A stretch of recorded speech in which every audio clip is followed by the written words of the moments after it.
Welcome, everyone. Welcome to Beyond Baroque Literary Arts Center. My name is Quentin Ring. I am Beyond Baroque's Executive Director.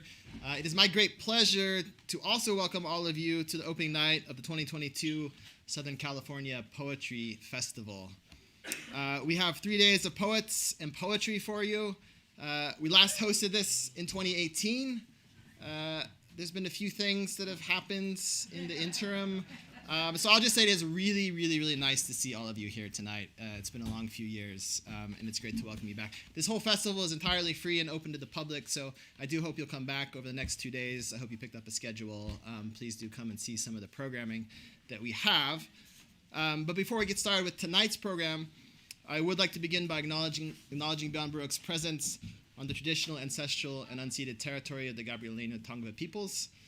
We acknowledge the wrong done to these peoples through settler colonialism, genocidal practices, and the violent dispossession of their land. And as an arts organization, we are committed to uplifting indigenous writers, communities, their stories, and their art. So a little bit about Beyond Baroque. We are a space and a community dedicated to the artistic possibilities of language, which is to say that we are very much a space for poets and writers and artists. We've got readings, workshops, panels, we have film, we have performances, we have an art gallery, we have a bookstore, we have an archive documenting the history of small press literature in Los Angeles, and we are Los Angeles' oldest literary institution. And one of the things we've done across all those decades is to provide a space, a home, and a community for poets. Generations of poets got their start in our workshops, had their first reading in our theater, and met their friends, artistic collaborators, in this space. So across those 55 years, I should also say, well beyond Baroque, poetry has flourished, has increasingly flourished all across Southern California. Whereas once Beyond Baroque was really very close to being the only space to find literary community in town, there's been an absolute flowering of poetry in the greater region. And that's what this festival is here to celebrate, the absolute hum of language across, coming from the presses, the literary spaces, the individual poets who are dedicating their lives to their art. I've long thought that every space, every community in Los Angeles, in Southern California, deserves and needs a space like Beyond Baroque. And it's a very beautiful thing now in 2022 that we're a lot closer to that than we were even just a decade ago. This festival is very much a celebration of the collective spirit of poets in Southern California. Yes, for the poets, please. So if we're all convening here this weekend to celebrate poetry, I really can't think of a better way to start that celebration of Southern California poetry than with Sesshu Foster. Yes.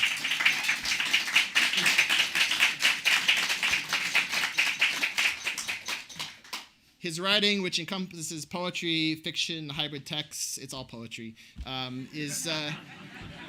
is deeply rooted in East Los Angeles, and in its music and the precision of his language, provides a profound exploration of community that I think deserves our unending celebration.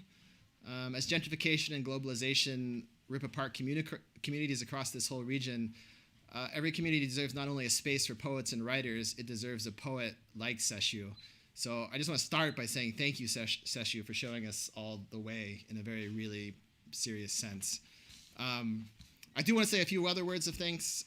First, a huge thank you to Beyond Baroque's incredibly hardworking staff, Jimmy Vega, Yvonne Salinas, Jessica Wong, Dan McNay, Eric Alberg, and Eliza Gislason. This festival wouldn't be possible also without our partnership with the Poetry Foundation. Truly a huge thank you to the Poetry Foundation. And a big thank you to all of Beyond Baroque's members and supporters. Your generosity has allowed us to make this festival free, as I mentioned, which is very, very important. Its accessibility is a huge issue. And that's something we're very proud to be able to do.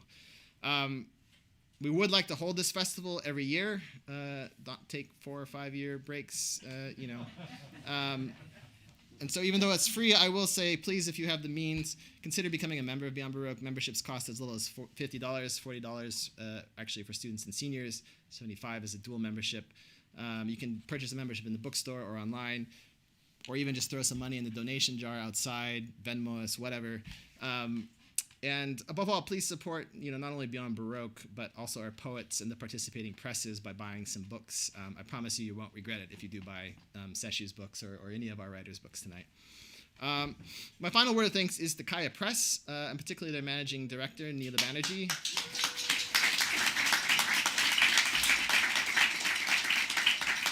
Kaya is our co-presenter for the evening, so they published 2 of Sesshu's books, and both really incredible, City of the Future and City Terrace Field Manual. So Neela is actually here to say just a few words about Kaya, and then I'll be back. She'll be back later to moderate the discussion. I'll introduce the program a bit further after she comes up and says a few words. So there you are, Neela. So please come up. Welcome, Banjerjee. Thank you so much all for being here tonight. I'm so excited to celebrate with you here at Beyond Baroque. Back in 1995, a year after Kaya first began, we published a nearly 600-page poetry anthology called Premonitions, collecting, Asian American poetry of all kinds, but especially looking at new voices and experimental voices. And Sesshu Foster was in that anthology along with a lot of other people. And a year later, in 1996, Kaya Press published for the first time City Terrace Field Manual, and we've been reprinting that book ever since then. And in 2018, we were able to publish kind of the sequel to that book, City of the Future. So we're so excited to be here today. Kaya Press, if you don't know, is an independent press dedicated to Asian American and Asian diasporic literature, right now based here in LA for the last 10 years, housed at USC. And we're so excited to be collaborating with Beyond Baroque tonight. And let's give Sesshu a big round of applause. Thank you.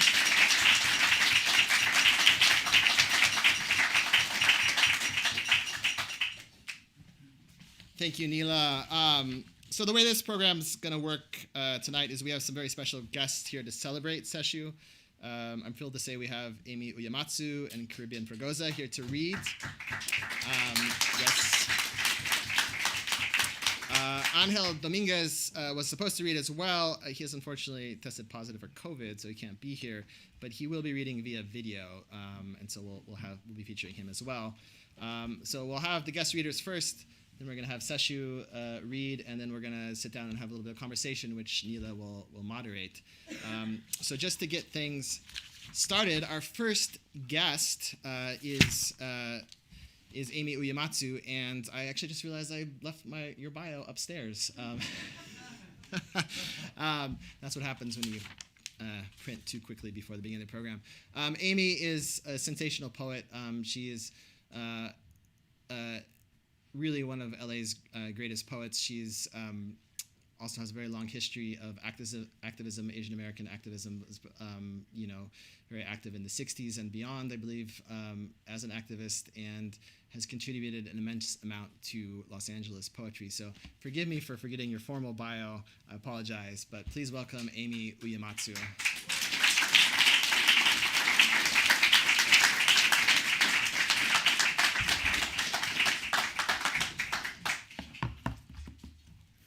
I'd like to thank Quentin and the Beyond Baroque staff for having us all here today.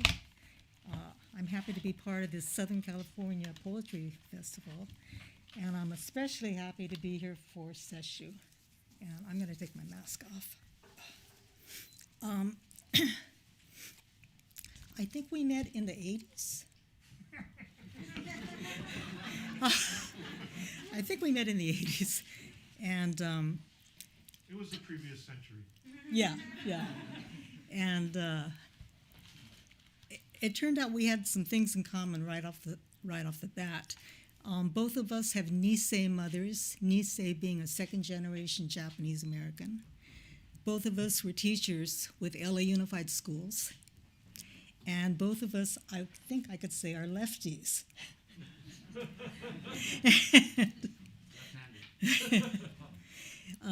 And also, when I started to get active on the LA poetry scene, at that time there weren't that many poets of color yet. And that was another common bond I felt with Sesshu. I think Sesshu's one of the most authentic and distinctive poets we have in LA. He really knows this city well, and he gives voice to so many people, including Latinos and working class folks. If I can think of one word which describes Sesshu, it's fierce. And I mean that in a really strong, gentle, kind, but fierce, powerful way. With Sesshu, no bullshit, right? You can see, hear, feel the diversity of the city when you read his work. So I'm going to start with an excerpt from one of Sesshu's poems in City Terrace Field Manual. We coiled long green hoses. We oiled mean little engines that buzzed like an evil desire that could spit a steel slice or sharp stone to take your eye out. We gripped rusty clippers, clipped leafy hedge, ground sharper edges. With all the Japanese gardeners gone, we're Mexicans now. The ones given 5 minutes a week or 15 minutes a month, they wrote us a check.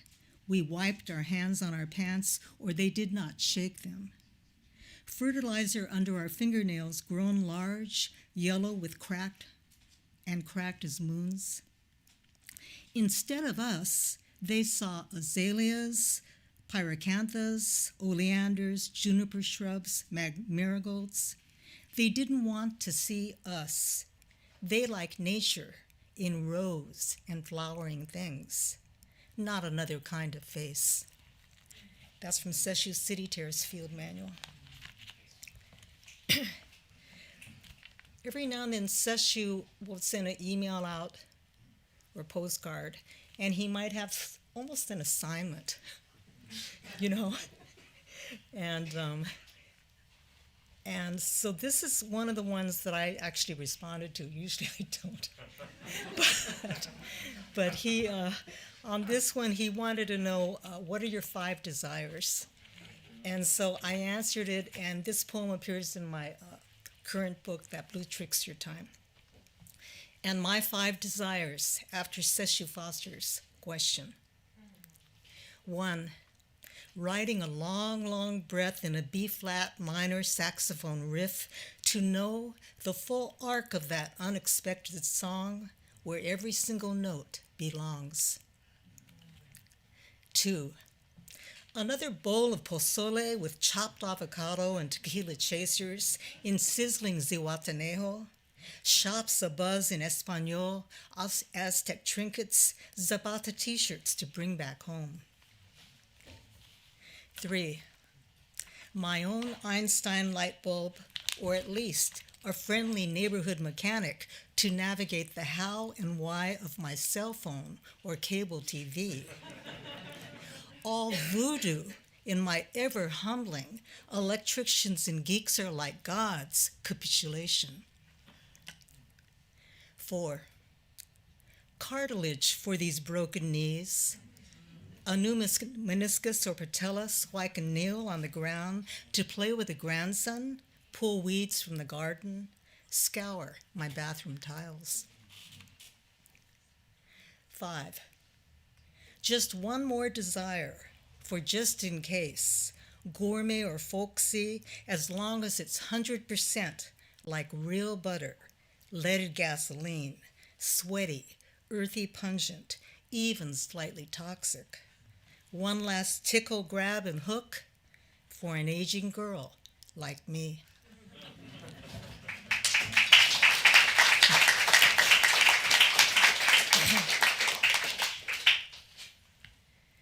One of the things Sesshu and I have talked about is how much you should have politics in your poems. And I use poetry a lot to get a political message across. The COVID pandemic has been horrible on so many levels, but for Asian Americans, it's had the additional risk of just simply looking Asian and being in danger.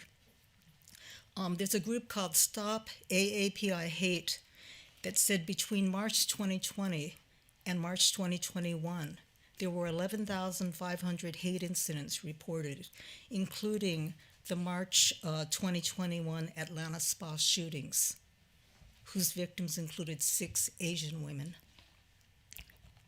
I wrote this poem actually fairly early in April 2020, when the violence was beginning to happen. Pandemic postscript, or are we too visible again? This season, Asian Americans are the targets. The president pointing his finger at China, but no difference if we're Chinese or Korean, Japanese, Filipino, Vietnamese, Hmong. Because in a country ingrained in white privilege, slavery, genocide, we get the dubious and ever-changing honor of being invisible, a model minority, or yellow peril scapegoats. It's your fault. Go back to China. Calling COVID-19 the Kung flu is enough to incite the mob. We are warning each other to take extra precautions when riding the subway or going to the market. Don't be surprised if a non-Asian curses, pushes you, spits in your face. One woman taking her trash out is doused and burned with acid. Actor John Cho reminds us we belong here conditionally. The masks worn for this pandemic, not nearly enough to protect us.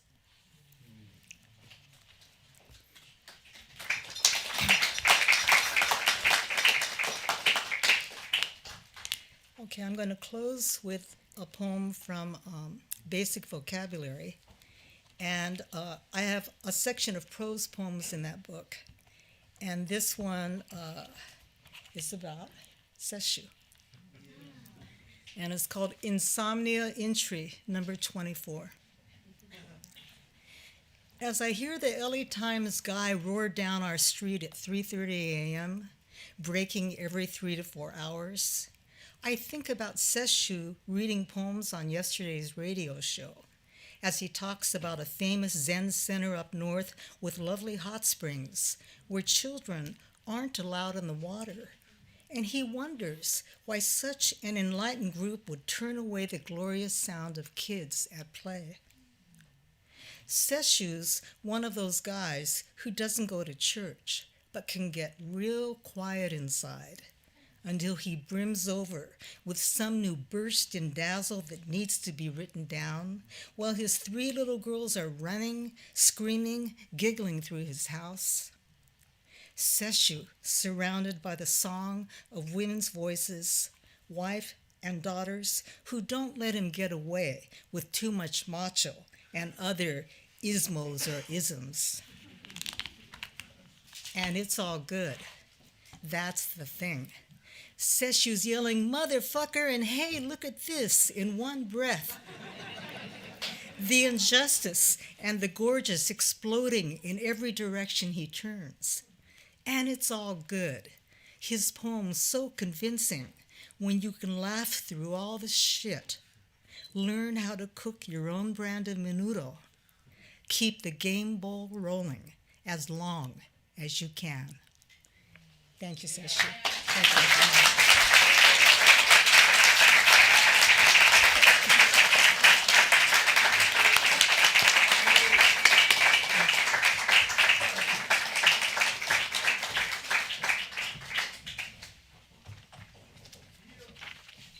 Thank you, Amy. The wonderful thing about Amy is she's more than capable of introducing herself with her work. So our next reader is Carribean Fragoza. Carribean is a fiction writer and journalist from South El Monte, California. Her collection of stories, Eat the Mouth That Feeds You, was published in 2021 by City Lights, was a finalist for 2022 Making a Greater El Monte, it's finalist for a 2022 Penn Award. Her co-edited compilations of essays, East of Eden, The Making of Greater El Monte, was published by Rutgers University Press, and her forthcoming collection of essays, Writing Home, New Terrains of California, will be published by Angel City Press in 2023. Published in a variety of journals, she is the prose editor at Tuizache magazine and creative nonfiction. She's also the creative and nonfiction poetry editor at Boom, California, a journal of the University of California Press. She's also the founder and co-director of South El Monte Arts Posse, an interdisciplinary arts collective. Please welcome Carribean Fragoza.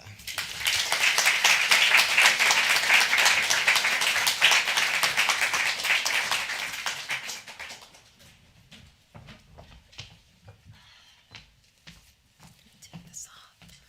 All right, good evening. Yes. Don't touch it because I don't need to. We talked about this. All right. Stop giving me bad advice out there.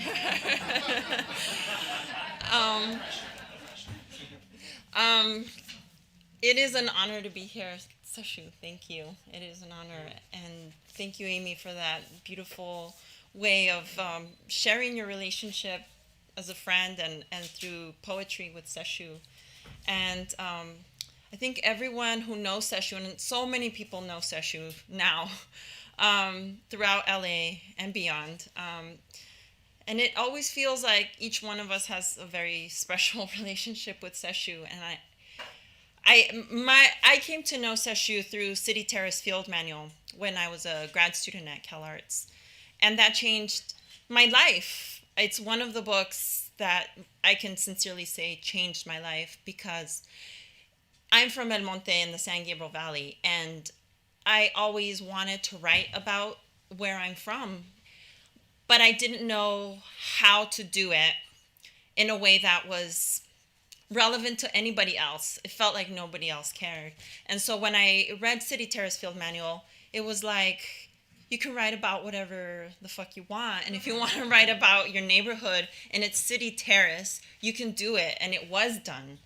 And the voices that are in that book are voices that resonated with me. They were people that I knew in my own neighborhood. And City Terrace for me, I'm from El Monte, not from City Terrace, but for me, it always has felt like a sacred place because my sobadora's from there. She lives there. She's like a chiropractor, but just like from the neighborhood. You know, she'll give you a massage when something's busted or something hurts or you don't know what's wrong with you, but she can figure out a way to massage it out of your body, and it's like magic. It's like sacred. So I always have that association with City Terrace, and I know that, well, it means a lot to me that Sesshu's from there. And to be able, I felt like I was given like a big, generous permission to write about El Monte. And that's what I've been doing, basically, my entire like adult life since having read City Terrace Field Manual. And so that's totally shaped like my whole writing career. It shaped this book, Eat the Mouth That Feeds You. It shapes my work as an editor because I feel like it's my duty to tell people to create spaces for other people to also write about their home. And that home can be whatever, but it can be the place where the people that they care about live. And I want to give people that opportunity, as I feel like Sesshu's given so many of us, to bring these voices, the voices of like working class folks. Like that's my dad. He's a truck driver, and my mom who's a homemaker. And, you know, it's everything to me to be able to bring those voices to the page. And the other thing that I wanted to make sure to say about Sesshu is that he shows up to shit. You invite him to things and he will come. And he's shown up at events in my hometown in South El Monte that I didn't think he would be at. In fact, I don't even know who invited him sometimes, but he was there. Nobody. Just like, Just in there. it's just there. He'll show up to the bike rides. He'll show up to like whatever, the Anarchist Book Fair, which is I think the first time that we met. And I had like a little baby crawling on the floor, and now she's 11, and now he's met the other one. And anyway, this is all part of like, I don't know, like the story that I tell myself and that I tell others about how important Sesshu is to me and his work is to me and to so many other people. And so I'm going to read from Eat the Mouth That Feeds You. And I'm going to read just a little bit from The Vicious Ladies. I like to read that one. And I'm not going to read the whole thing, but just to give you a little bit of context, The Vicious Ladies is a short story about all-girl party crew. So I'm a child of the 80s and 90s, and party crews used to be a big, important thing in, like, mainly Latinx communities. And they would organize these parties in backyards and then eventually like in warehouses. And they were like a business, like a real thriving business. And I wrote about this party crew called the Vicious Ladies. It actually did exist. That was made to protect young women that were part of the party crew scene, because it could be a dangerous space for women and girls that were unprotected. And so my main character here doesn't really want to belong to a party crew, but she does. So here we go. And I'll just start at the top. The Vicious Ladies. At the far end of the backyard, nestled in overgrown summer grass, the girls huddled around their private nitrous oxide tank. One at a time, they collapsed into the waiting arms of the other ladies. The more experienced ones knew when to pull the colored balloon from their painted lips. A few seconds longer and a girl could have a much harder fall, like the stupid boys over there who mostly toppled over, smacking their teeth against the concrete patio, drooling and bleeding onto their mom-ironed shirts. The Vicious Ladies knew better, and they took care of each other. Partying, they'd learned, was not only their business, it was also a way of life. And they were going to do it right. It was like watching a clandestine baptism. The girls faithfully dropped their bodies into the invisible waters that would make them new. And the Nas did. Each emerged from their trip smiling, like they'd all seen some variation of a god that was gentle and kind and sometimes very funny. Since we started bringing the Nas, the parties are even more unbearable. From my seat on a plastic milk crate next to the empty beer cans and stench of dog urine, I can't stop watching the kids suck on balloons and roll their eyes back into their heads and open their mouths like they're about to speak in tongues. They don't know that this god they experience has a name. It's called Samira. And this is all part of Samira's plan that has only begun to unfold exactly as she expects it to. Her genius evades and disgusts me. I hate all of them. I hate the Vicious Ladies. The older Vicious Ladies, too old for nitrous oxide, were getting down. They bounced their fat chichis and asses all over the place to whatever monotonous beats the DJ played. The homies mostly stood around hugging their beers and looking for thongs through the Daisy Dukes. A few early drinkers waddled their way onto the dance floor and swayed in their oversized pants, circling the buoyant ladies as closely as they could. Their dumb, drunken smiles made me feel sorry for them. These guys had no clue what they were dealing with. One bad move and any of these ladies could disembowel them, no problem. Bunch of assholes. They paid money to party. Well, after all, this was a Vicious Ladies party. This is what I've come home to. The same old shit, except worse. Older and shittier. Rebecca's the same slut as always, but with blonder hair and more stretch marks. She rubs her ass, packed all tight into a tiny white miniskirt up against a boy young enough to be her son. Oh, watch him get a hard-on for that saggy piece of Rebecca ass. They are too old to be doing this. I'm too old to be doing this. But they don't care what I think. The Vicious Ladies took me in like an adopted little sister, a lost puppy they felt sorry for and ended up loving. It doesn't matter that I hate them all. Samira finds my disgust endearing, which only fuels my hatred even more. It's a terrible cycle. When the ladies pull up in front of my house, I have no choice. I have to make a quick exit before one of them gets out of the car and my mom can catch a good look at them. As it is, From inside the car, their Aquanet teased bangs form an aura of hair suspicious enough to make my mother scowl through the kitchen curtains.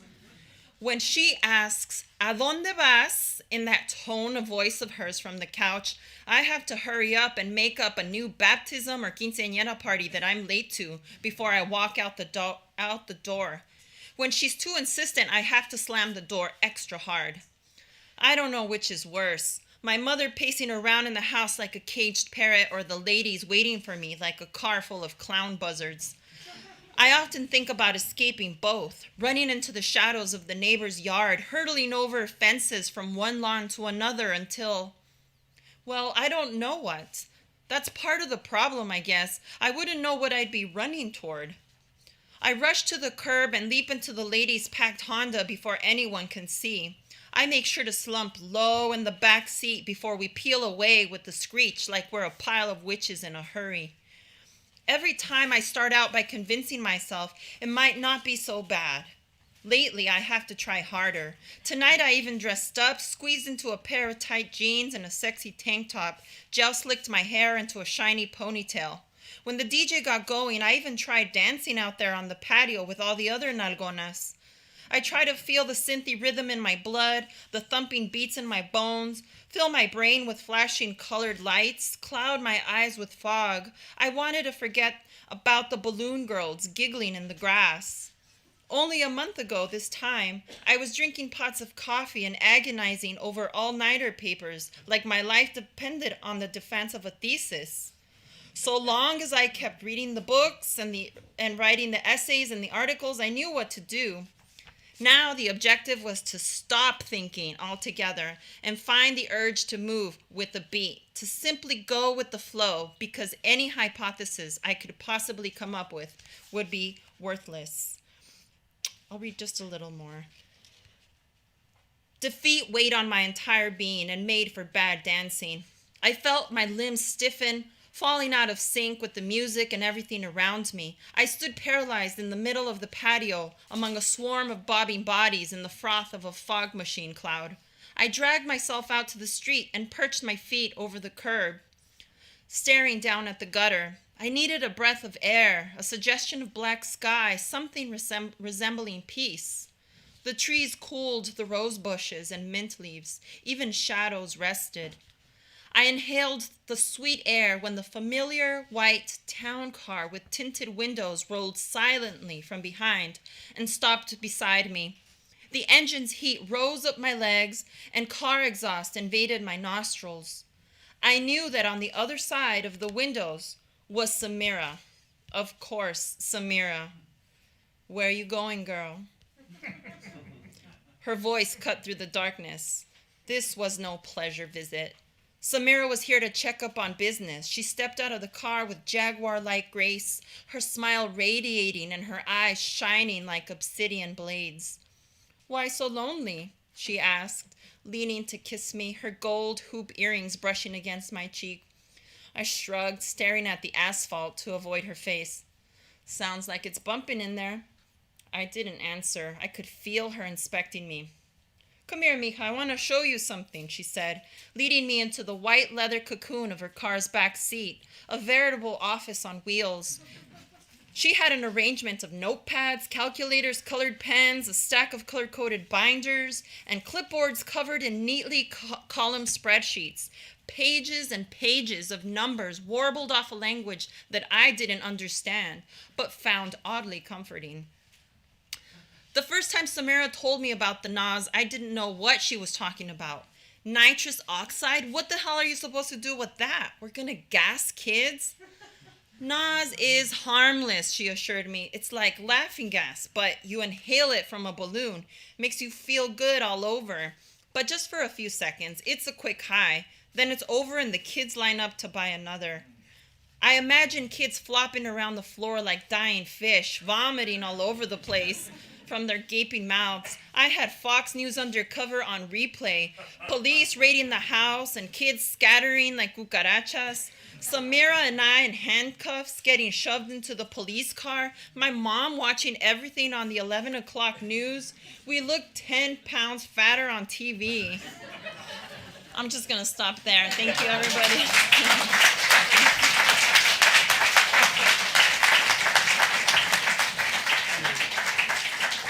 Carribean Fragoza, everyone. Yes. Our next reader, who will be joining us virtually, is Angel Dominguez. Angel is a Latinx poet and artist of Yucatec Maya descent, born in Hollywood and raised in Van Nuys, California, by their immigrant family. They're the author of Descresado, The Collected Letters, Nightboat Books, 2022, Rose, Sun, Water from the Operating System in 2021, and Black Lavender Milk, Timeless Infinite Light in 2015. You can find Angel's words online and in print in various publications, including Bob Magazine, the Berkeley Poetry Review, Fence, Prolet Magazine, SF MoMA Open Space, and elsewhere. We're very sorry that Angel can't be here in person, but let's see him via video. Thank you.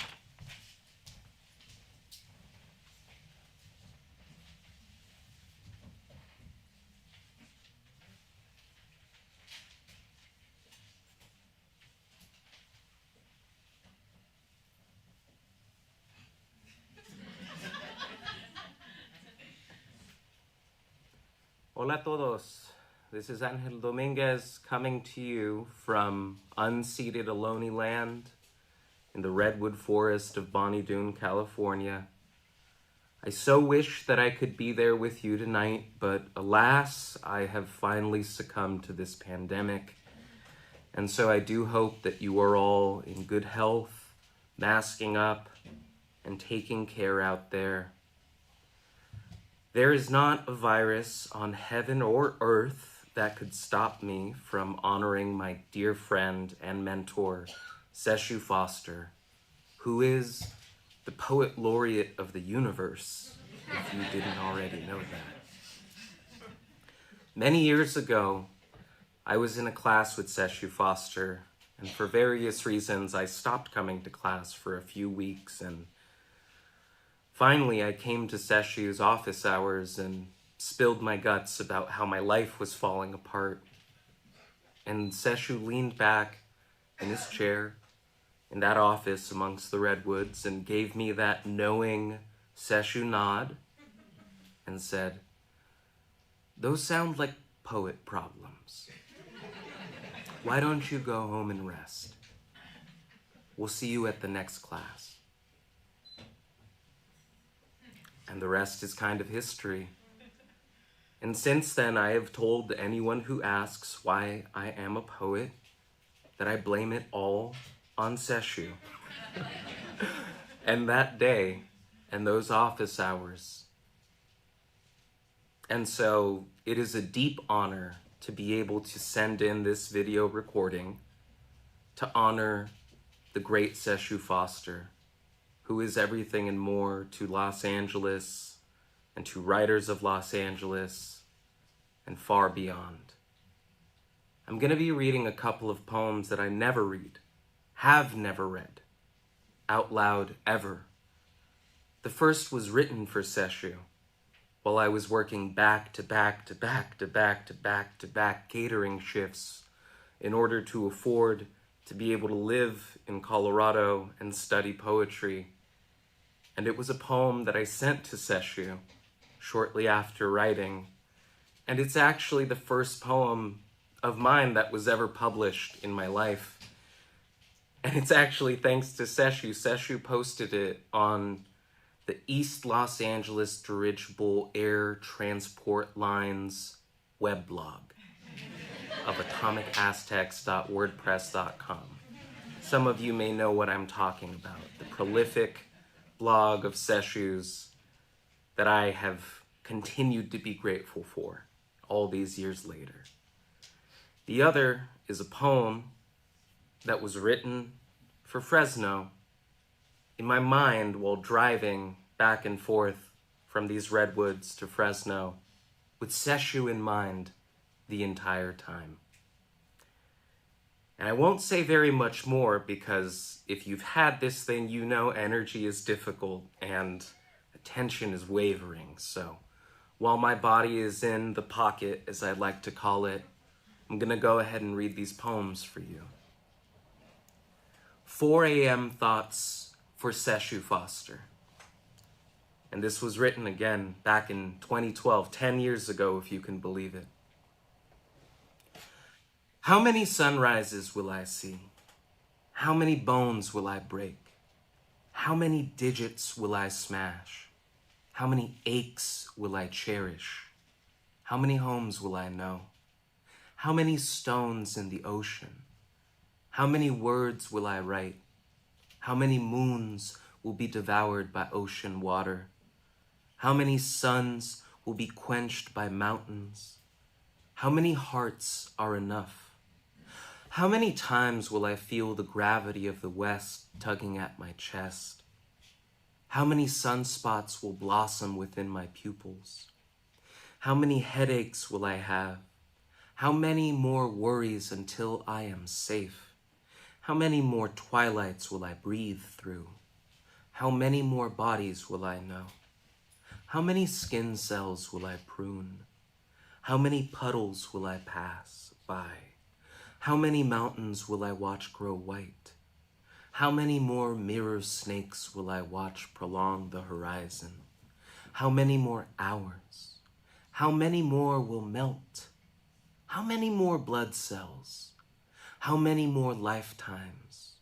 How many more blue sighs? How many more lists? How many more cups of coffee? How many more starting points? How many more departures? How many more lemon skins? How many more bone fibers? How many more pinnacles? How many more pillows? How many more doctors? How many more tangerines? How many more poppies? How many more blinks? How many more molecules?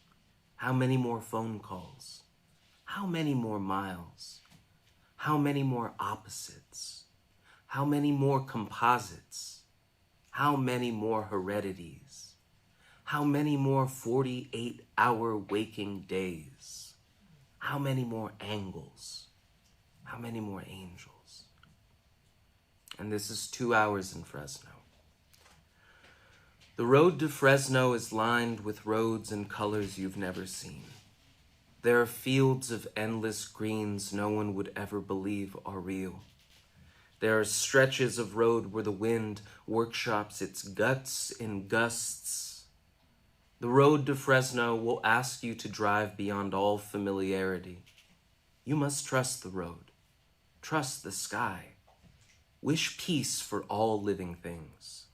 Make peace with the hangover of capitalism. Make peace with the remedies of community and water and delis and carnitas. When you get to Fresno, first you find the parking. Then you find the poets. More poets than you've seen in one place in too long. Poets who you haven't seen in years, decades even. Poets that you have never seen outside of a text or screen. Gather the poets. Gather the poetry. Let Fresno, the poetry capital of the world, be what it is. Fresno is forever. They say there are no better deli sandwiches than those found in Fresno. They say that the carnitas cooked in Fresno are seasoned with poem broth and bits of soul. They say that if you drink from the backyard hose of Joseph Rios in Clovis, you will taste a century of roots, and your poetry will gain new powers. They say if you go to Fresno, you will find what you are looking for. Thank you, everyone. All my love. There you are. Thank you, Sesshu.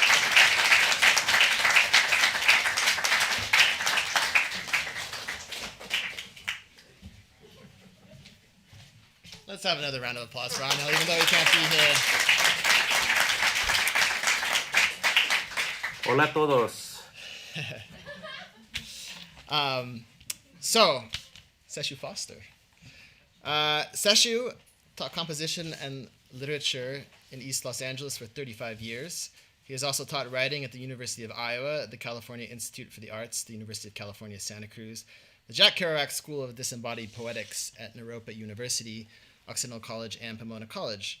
His most recent books are City of the Future, winner of the 2019 CLMP Firecrack Award, and I'm glad Angel tried to do this. I'm going to struggle with it too. ELADATL, A History of the East Los Angeles Dirigible Air Transport Lines, a novel co-written with artist Arturo Romo, published by City Lights in 2021. I like Angel's formulation of Sesshu being the poet laureate of the universe. Last time we did one of these tributes, it was for That's Will Alexander. I was just going to bring up Will, so you're on the same wavelength.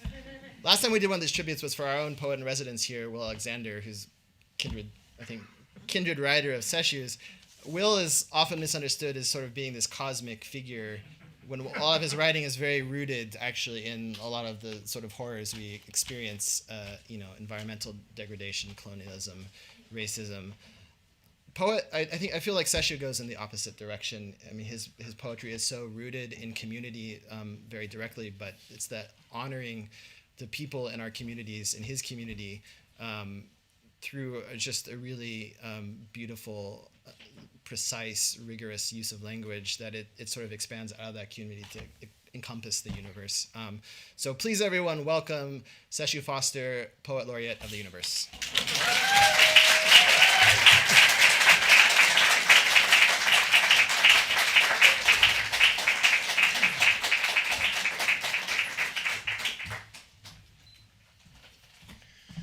I'm honored.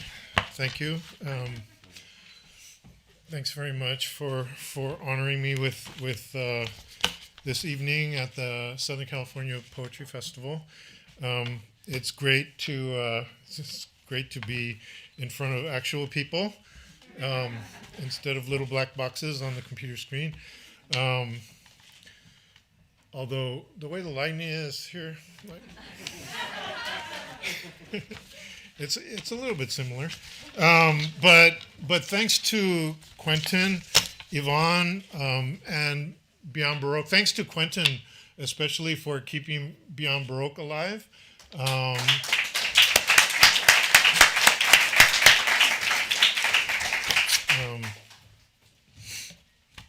It's a great a great resource for Los Angeles and a great venue. Many of my old friends were, ran workshops here, read here. My students had readings here. It's been such a great venue for LA for all these years, and yeah. So thanks to Quentin for all of that. Thanks to Digital Angel for his work. Thanks to Carribean for her wonderful work also, and Amy for their work.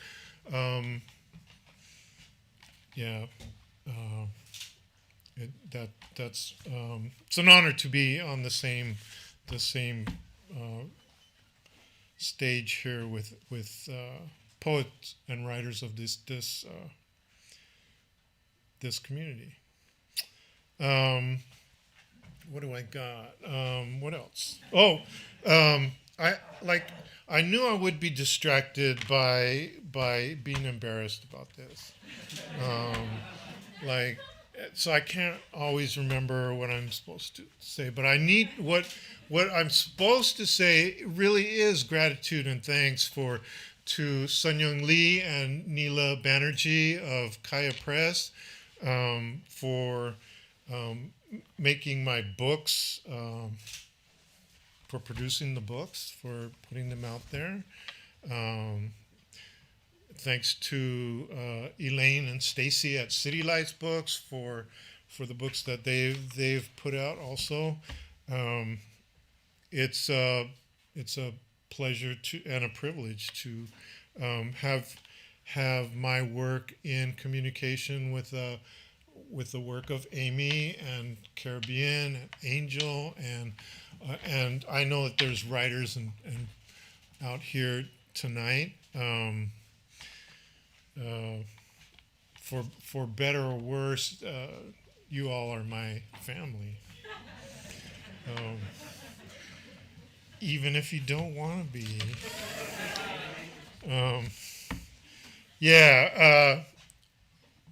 If you get as old as me, death comes up in the family. So the older generation of my family is gone as of this year. My mom died on May 12th at 9:30 in the morning, a quiet morning, with the shriek and squeals of little children from City Terrace Elementary School coming through the bedroom window. So I mentioned to Quentin that a bunch of the current projects have somewhat to do with death, therefore, that I'm working on, because when you survive, then you're the one who ends up with the digital file of photographs, or in one case my aunt's photo album of people who are all gone. And then when the people are all gone, you can't ask them questions about all this stuff that you could have talked to them about, instead of like, do you want a fish sandwich, or what do you want for lunch? You could have been talking to them about existence.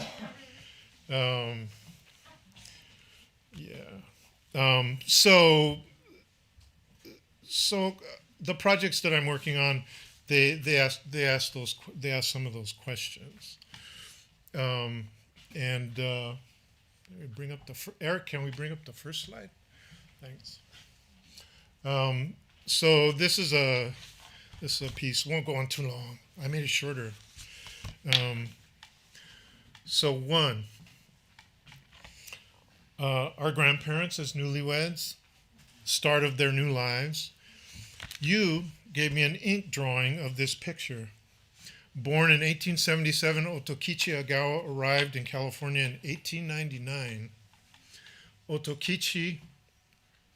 Otokichi's education went to grade 5.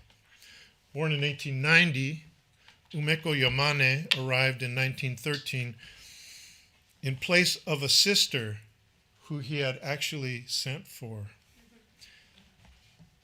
He was a dreamer, Mom said. Umeko, Mom said, like many women, kept the family together. All we knew of her was the grandma in bed in the Santa Maria facility with no English except big boy and gifts of juicy fruit gum. We had no idea the Methodist church rented them a room off the parking lot when they returned from camp.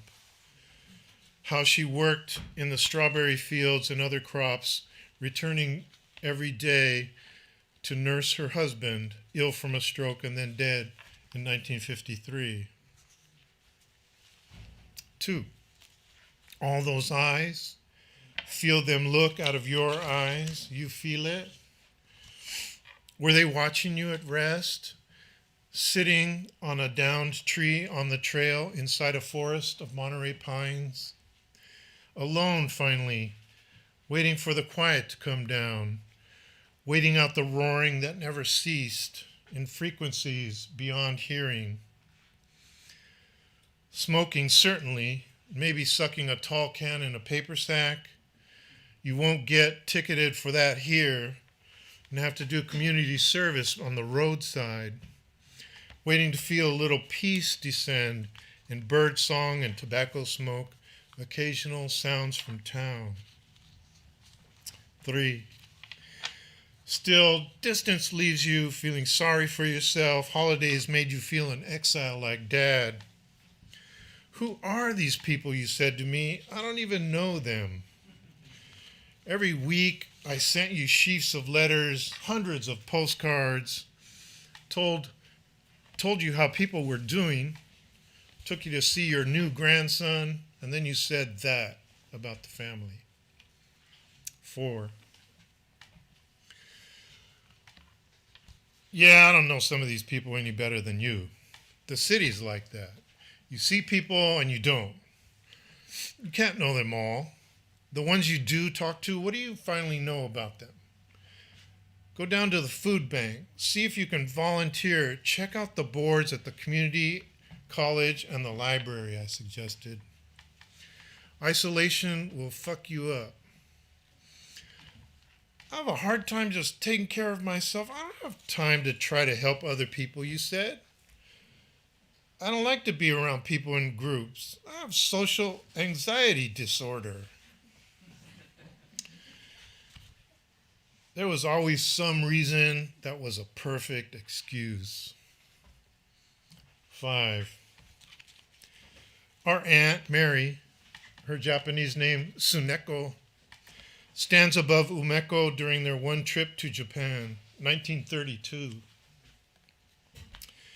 Mary returned from the trip ill with TB and died at age 22 in 1936. TB killed her brother Tom at 23 in 1939, and their younger sister Lena, also 22, died in 1940. I never heard the family speak of these aunts and the uncle who died in the sanatorium in San Luis Obispo and were buried in Arroyo Grande. Then there was the war, incarceration in horse stalls at Tanforan racetrack, internment in camps in the Arizona desert. Those lives erased. Silence ate their names. Silence is eating all these words now. 6. When they closed down camps, 110,000 Japanese Americans were handed $25 and a bus ticket and told, go where you can. Churches, United Methodist and Quakers, the American Friends, and others set up temporary housing in towns or cities that didn't bar the returnees outright.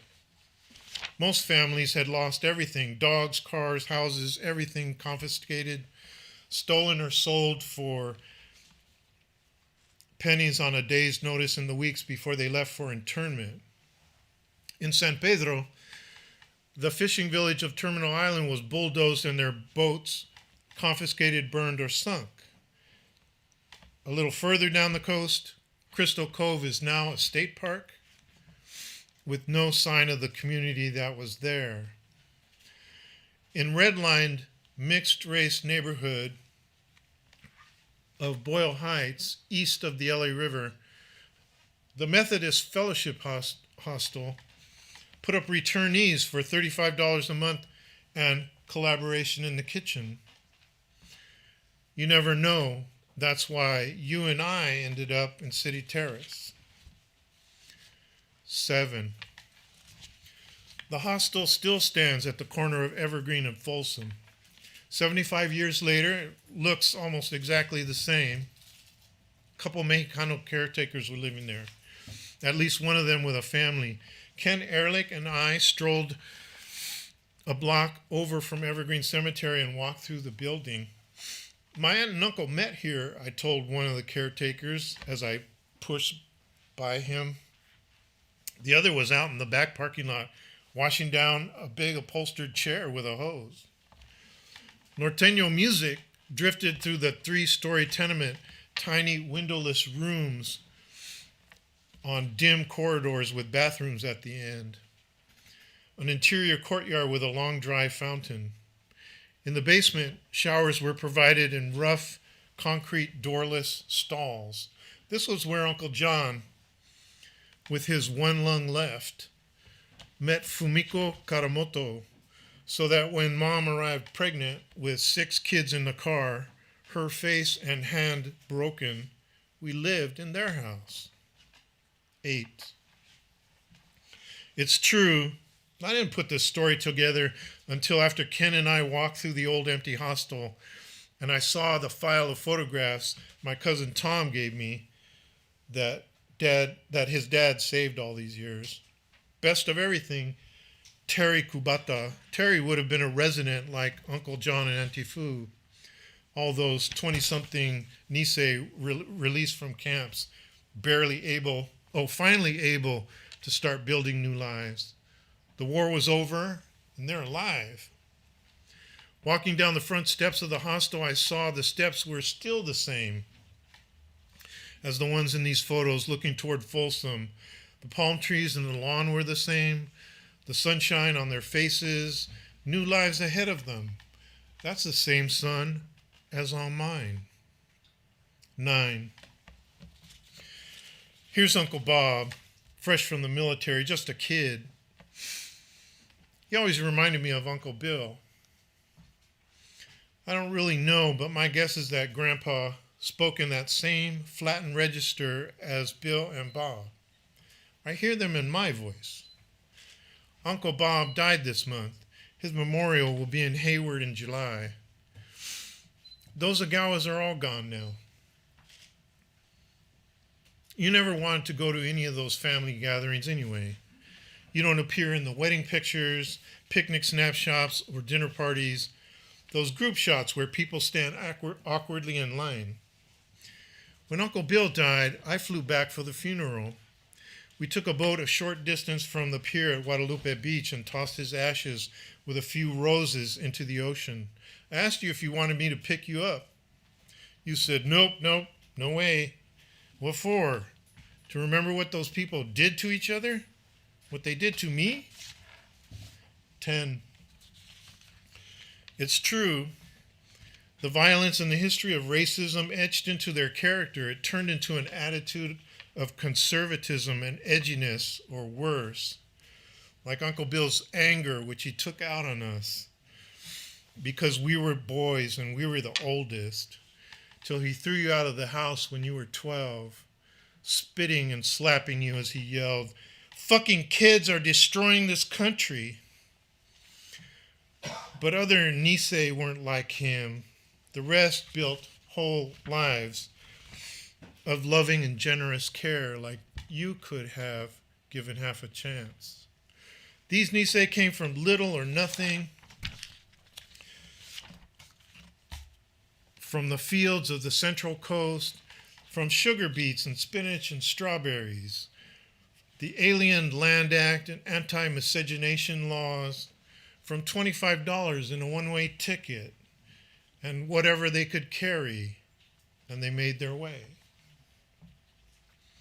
11. You felt intensely fearful that you had wasted your life. Ashamed, you grieved lost chances. The women you'd known, the family you almost had but no longer saw you, the life you might have made, even the sweetness of your own memories shamed you. A vertigo teetering between sorrow over what was lost and fear of nothing that lay ahead. We planted a Monterey cypress in your name with your daughter, her husband, and your grandson by the bike path overlooking Monterey Bay, where a Chinese village was burned out May 16, 1906. Your daughter wrote a haiku for the plaque. 12. I wrote letters to you and Dad, telling him how you were, telling you what was going on with him. You refused to talk to him, so alike in too many ways. You rose at 5 a.m. if you couldn't sleep, went outside in a fleece-lined denim jacket, sat on the porch in the chilly pre-dawn fog, watched as light rose over the rooftops and switched off all those street lamps. Drinking that first beer. Was I the only one who knew both of you before you were destroyed? From before? 13. You said once you walked to the edge of the Bixby Canyon Bridge, but were too afraid to throw yourself off. I stood with you in that sea wind on the Bixby Bridge, high above the canyon, hundreds of feet below. All right, I said. That means there's time to do something else. Don't most of us have a story like that? You were too wrapped up in your own unfolding doom, too wrapped up in worries and fears to know the story of these people who come before you, come before us, who worked decade after decade in those fields, persevered after their eldest children died, put younger ones through school and lived on through them. Standing on the edge of clouds that blow over the Bixby Bridge, you never knew their stories. They passed through our lives, or we passed through theirs, all our solitudes perfectly smooth and ordinary and spoken unknown, smooth perfectly like seeds. 14. Thursday, March 11th, 9 a.m., cool, sunny. Yesterday, Rick came by, said he'd get back to me Friday. Omar came over and brought me a beer, said he liked the cat drawing.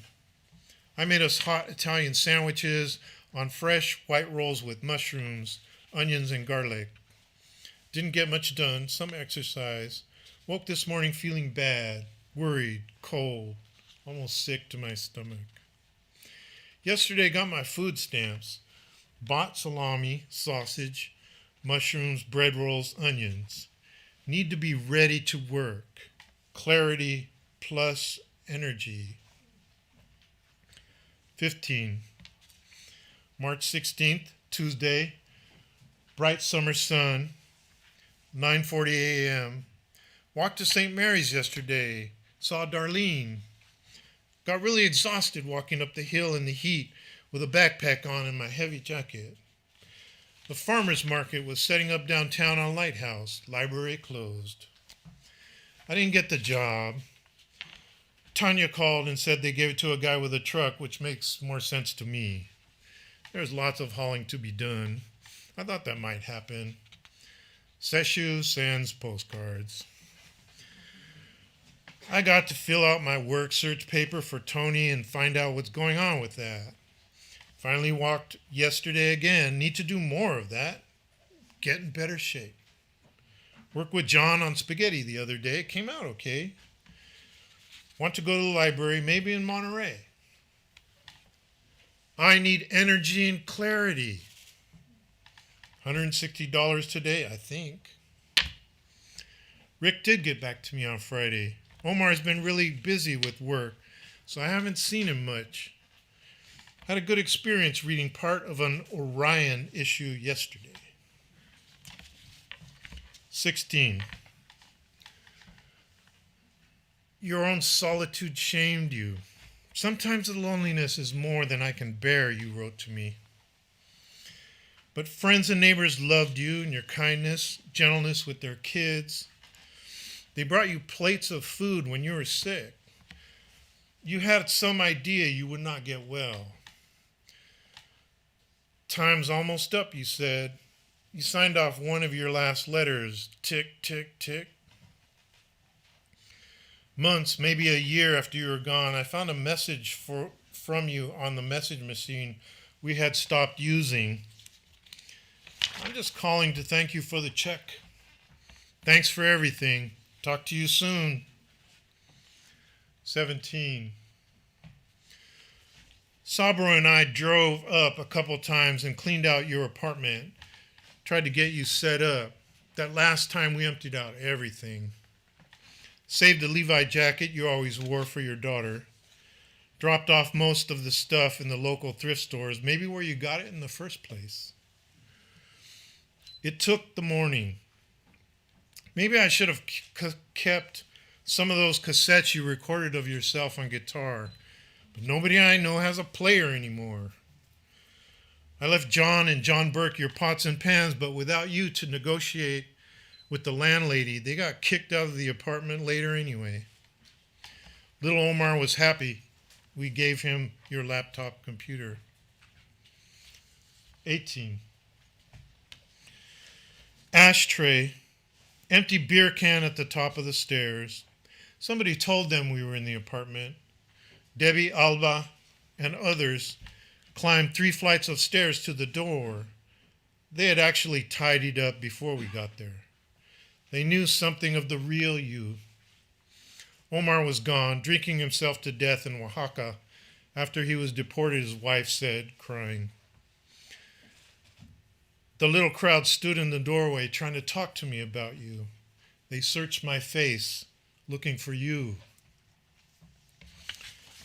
All right. Next slide. All right. So this is the audience participation part of the program. So I ended up with, when they died, they handed me Lena's photo album, which obviously takes up like her high school years and goes up until a few years before her death, a couple years before her death in 1940. And so it's this, yeah, can you move on to the next slide too? It's like the, 1930s Central Coast, San Luis Obispo, Arroyo Grande, some pictures actually in LA or San Diego, so up and down the coast. Church picnics, it seems like, I really don't know. Like I say, these people go, and if you hadn't talked to them and you didn't ask them these questions, then that's it. So my next project, or one of my next projects, is like interrogation of that history. And then,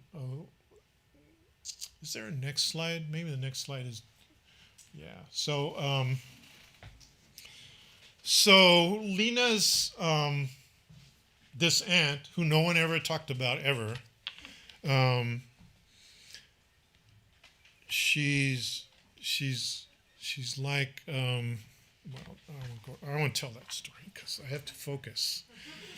All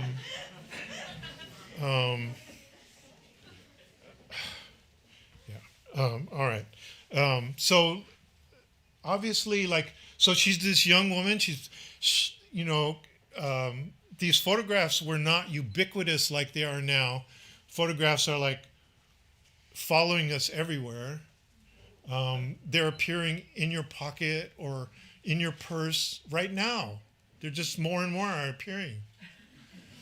But in the 1930s, these people were farm workers. I don't know where she got these photos from, but I'm sure they were not easy, and that they were, you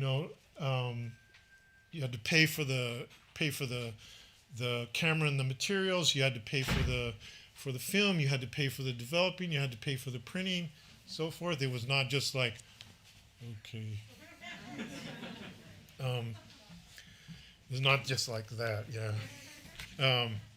So yeah, and they're all full of this young woman's life, her Mary's graduation from San Luis Obispo High School, and so forth, and her friends sitting around. In one picture, she has like some kind of like satin white dress on, and her caption was, this is my twin. So she wrote things like that under them. Obviously, a woman, a young woman who's expecting to live a life. So part of the next project, and I'm always looking for collaboration. I found out in the last project, last novel, I had like 8 to 10 collaborators lined out, and I was going to ask them each to like write a chunk of the book. Like one was left. Arturo was the only one left at the end. Me and Arturo. So yeah. So I'm not asking you to write a chapter. I'm asking you to think of what would you do if you were given a life, if you were not going to die at age 22? What should Lena do with that life? You could think of either something easy or simple, like pho. She could have pho, right? Did they have pho in 1931 in California? I think not.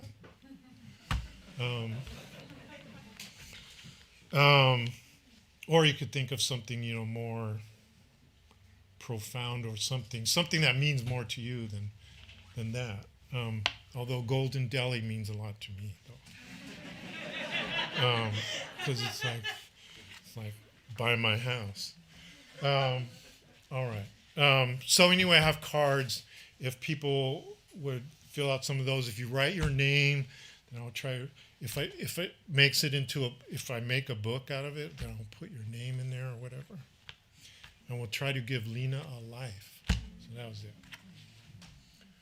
Thank you very much, everybody, for coming out. Thank you again. Thanks to the writers.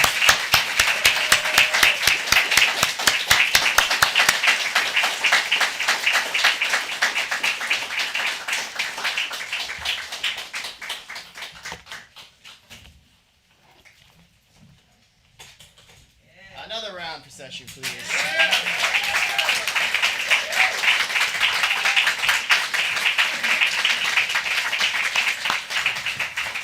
So Sesshu, I just want to clarify, are you going to pass out cards? Is that what's happening? You got cards? Okay. Sesshu's going to pass out some cards. In the meantime, we'll have all the readers up here for a little bit of a conversation with Neela. Amy unfortunately had to leave, but we have Neela and Amy and Carribean, I guess. So please stick around for a little chat. We'll have a chance for Q&A and fill out the card as well.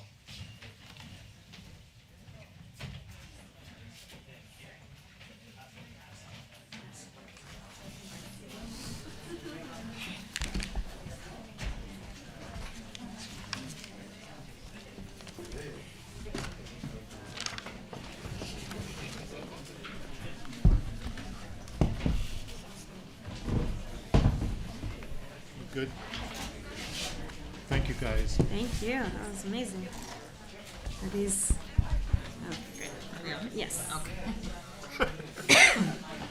Mike. Don't talk shit about anybody. Yeah, they're hot. They're hot. All right. Thank you so much, you guys, for your readings, and thank you for sticking around. We'll have a little bit of conversation.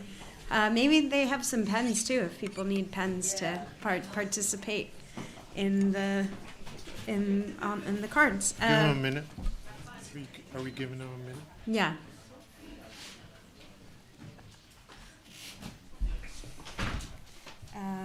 But maybe we should start so people can. But I thought we could.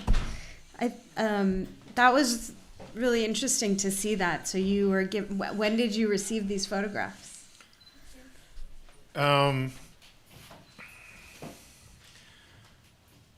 Well, I think Uncle John's photographs of the Fellowship Hostel front steps and front lawn.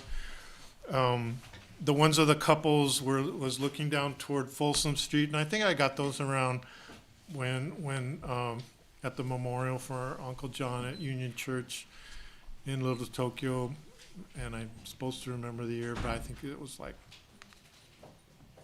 2017, 2018. And then Lena's album was just like a couple years ago. Wow.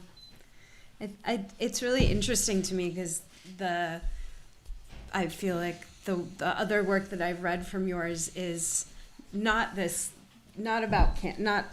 these people, which you're saying that you didn't really have the chance to think about them that way. But I think it just makes me really want to know about the origins of your writing, because we know a lot of people here know City Terrace Field Manual, and I think what was powerful to a lot of, as Carribean was saying to writers, was it was about, if you didn't have access, as I'm an immigrant, I didn't have access to pictures of my family or to my family because they lived across the world.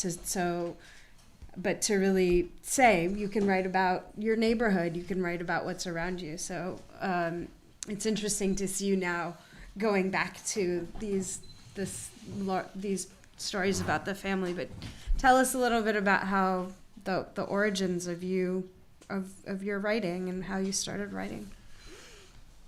Well, City Terrace Field Manual, I felt like I could write about sort of friends who moved on and moved out of my life when we were growing up.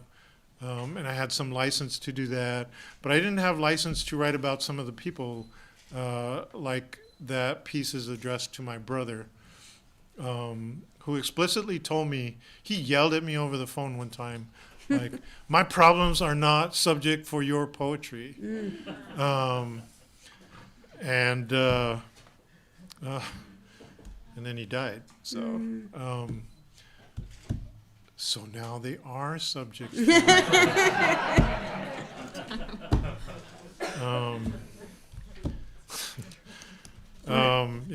So, yeah. but so a bunch of the family history, it comes through in City Terrace Field Manual, I think, but filtered somewhat, deflected in certain ways. Yeah, I think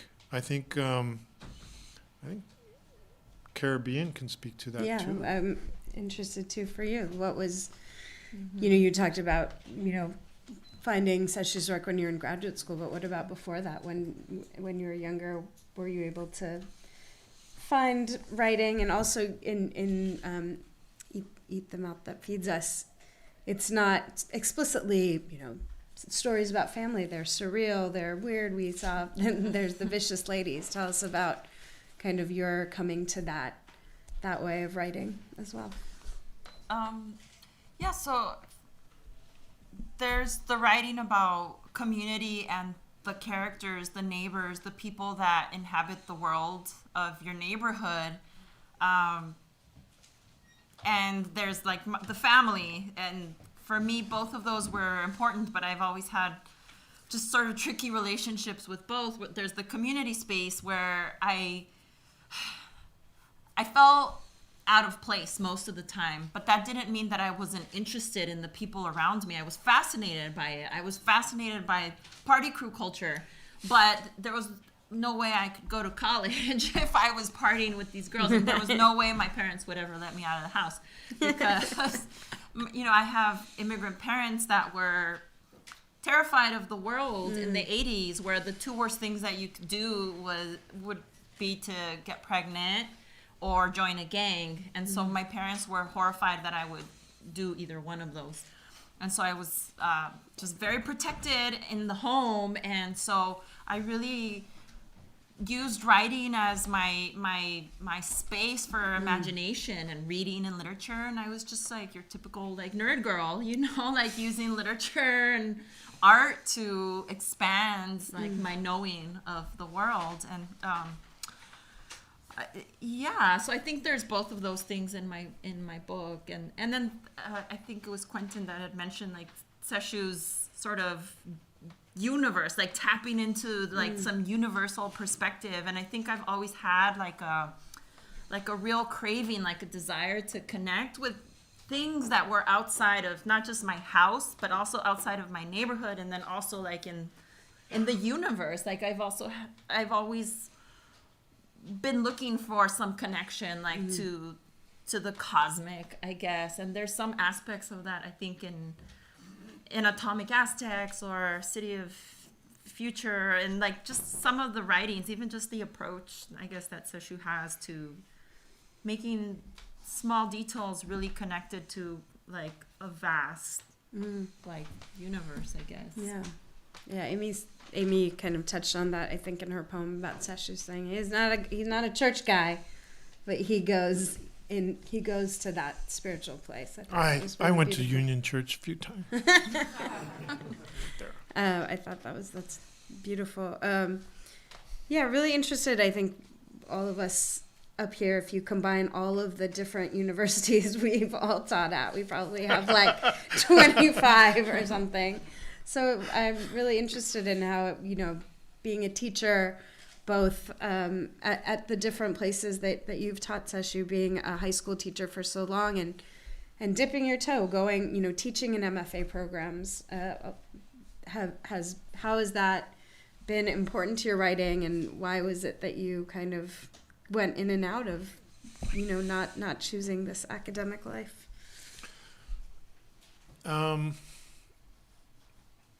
Well, I guess corporate academia promises like 3 easy steps to the best paying job that you're going to have forever.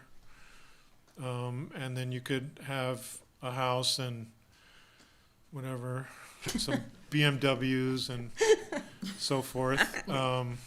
Healthcare. Like it has that, I think that's what the cover of every university catalog is about. Even like University of Iowa, where they were caught photoshopping in black people into their catalog.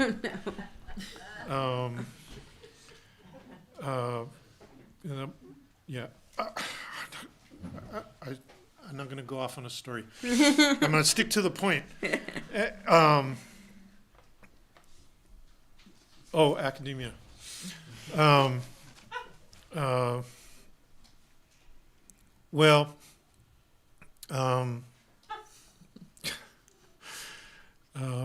Most of my time was in secondary schools, teaching in secondary schools in East LA, where, there was this politics in the 70s of giving back to the community that I thought was a perfectly good handle for me, something to grab onto after I got out of college, because East LA was a place that we ended up, as alluded to in the last piece that I read, after my parents split up and my mom arrived pregnant with 6 kids in a station wagon and drove to her brother's house in East LA. And then like I spent the next 10 years in the streets of East LA, and felt like perfectly at home, basically. Like maybe not the first couple of years, which were kind of weird, but it was a community that accepted me sort of definitely more than any other place that I'd been. Previously, we lived in this weird, like on the road, Jack Kerouac type lifestyle of always being, driving around, being on the road, not having food or whatever. Like when you're a kid, that lifestyle sucks. Like when you're an adult, maybe it's like exciting or something because you don't have ties and whatnot. You don't pay rent and you don't give food to your kids. You just do whatever you want.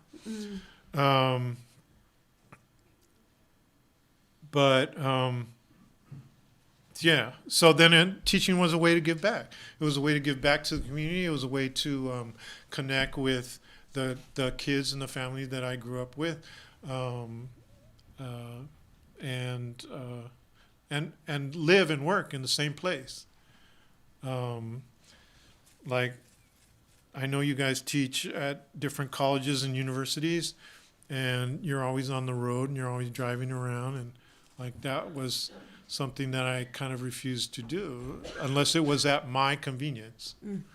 Because I was not going to go teach at Oberlin in Ohio and then go teach in Buffalo, New York, and then go teach someplace else because I wanted my life and my work and to be to have a fruitful and direct relationship to place and to the people who were there, and not be erupted or not be like have this abortive relationship to place. Yeah. Do you want to talk about teaching and how it's... Well, I the thing I'm thinking about right now is some of your students that were your students in high school and that went on to become writers, and we've talked in the past a little bit about You know like Carla Diaz, yeah. Diaz, who's a great writer and an artist. She's been making all these beautiful paintings, and other people that have known you that through the high school, and so you're giving back, and I've seen the fruit of that in the people that, like Carla Diaz in particular. I'm thinking of her because I met her in grad school. I met her at CalArts, and she I wrote the rec letter. you did. Well, anyway, she was important to me because she helped me feel a little bit more at home at CalArts and connected me with her language project with Mario Ibarra. And they're still making work out in the community. They're really invested in making art with community. And that's something that I've really taken to heart, like seeing her do it and seeing the way you've done it. And my husband and I have an arts collective called the South El Monte Arts Posse, and we're based out of El Monte in South El Monte, and we're really committed to that place. We keep trying to come back. We can't afford to live there, but we keep trying to do stuff, and we've been doing projects for the past 11 years. So that's a way of giving back to this place that will always be giving to me, and it's always coming out in the writing. It's always there. So I don't know.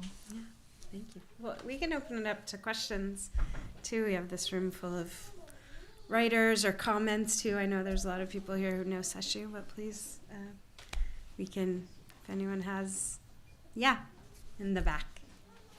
Sesshu, thank you for taking me on that drive to those murals in City and introducing me to Paul Boteo, because he's doing a 5-story mural right now, and his son said you were his favorite teacher ever. Thank you, Mike. Was that a question? Talk about, the murals in City Terrace and how, growing up with like Willie Herron and these guys, and just seeing that like in 3 blocks from your house. Yeah, definitely. So one of the things that I should do instead of tell stories is,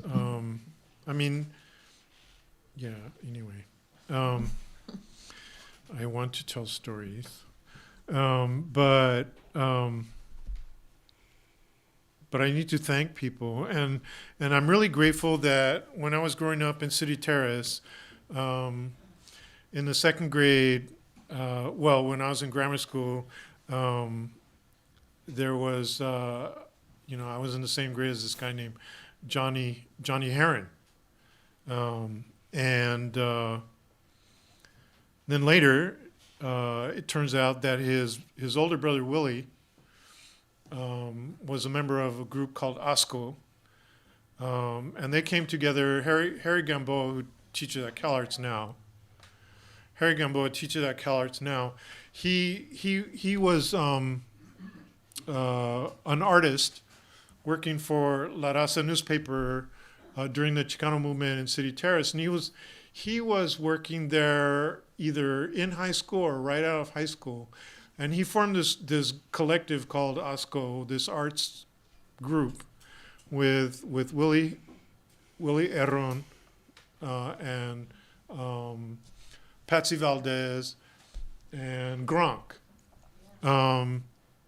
and so they produced artwork for this Chicano movement newspaper that I had friends who were photographers for also, and they had their office on one end of City Terrace Drive, and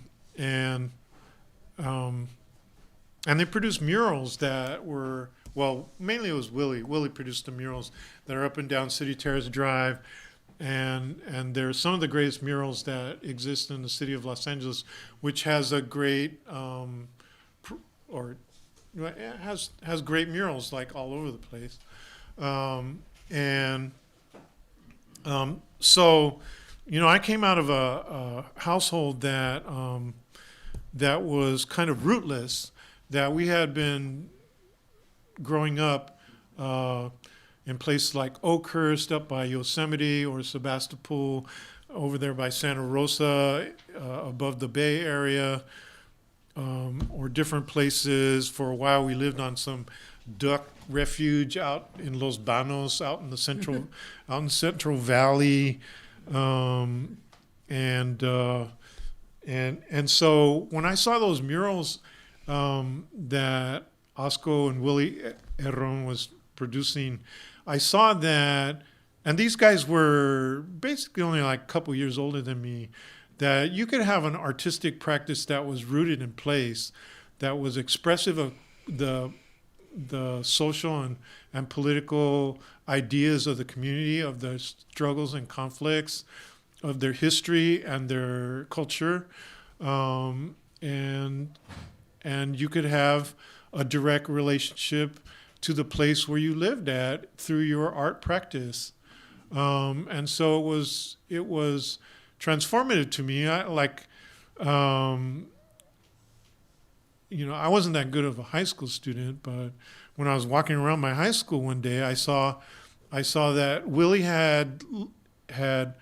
he liked the art teacher, or his art teacher liked him, and he had just like leaned up a bunch of pieces of his mural in art class against the front wall of the class, and so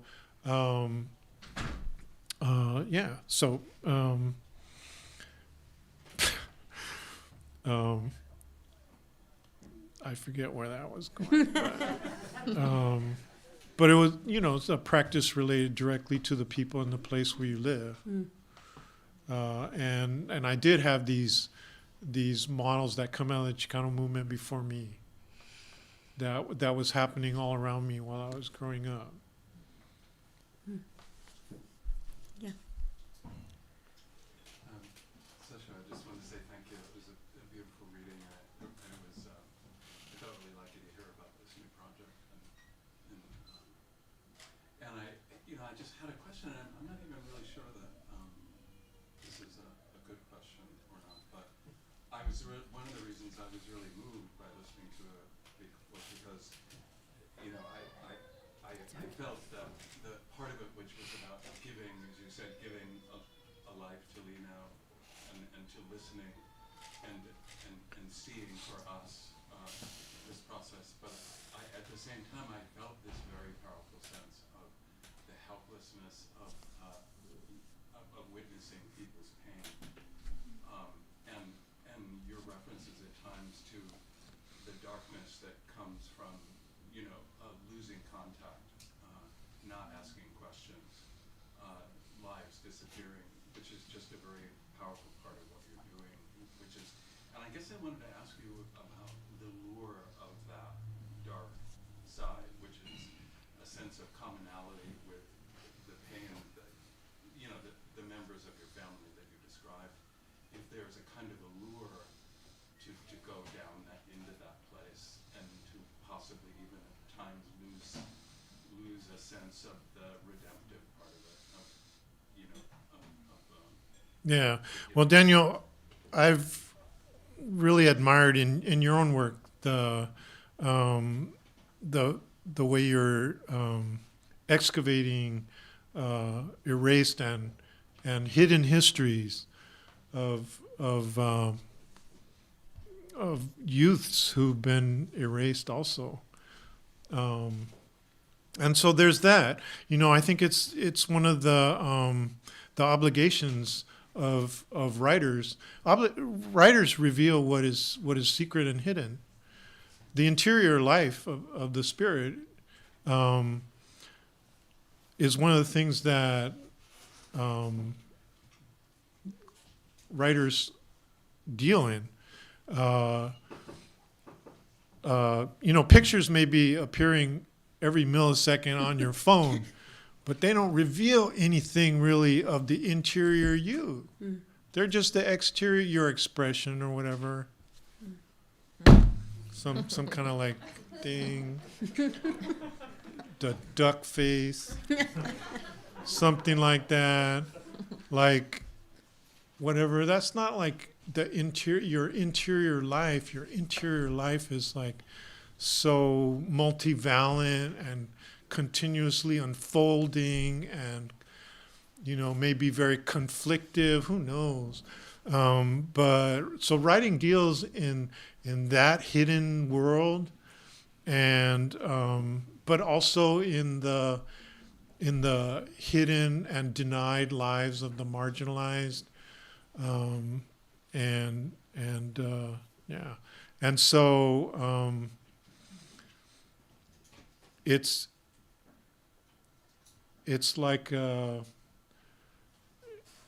like what's beneath the surface. It's just what's beneath the surface. It's not superficial. It's going for something a little deeper under the skin or whatever. And so that's the allure, right? That's the allure is revelation.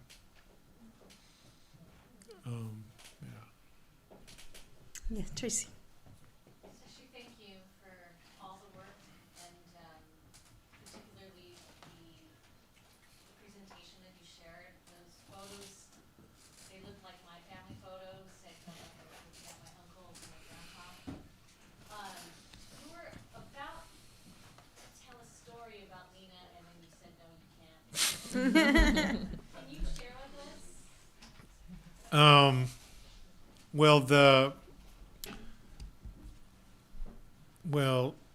So Peter Woods, right, Tracy? Yeah. So I was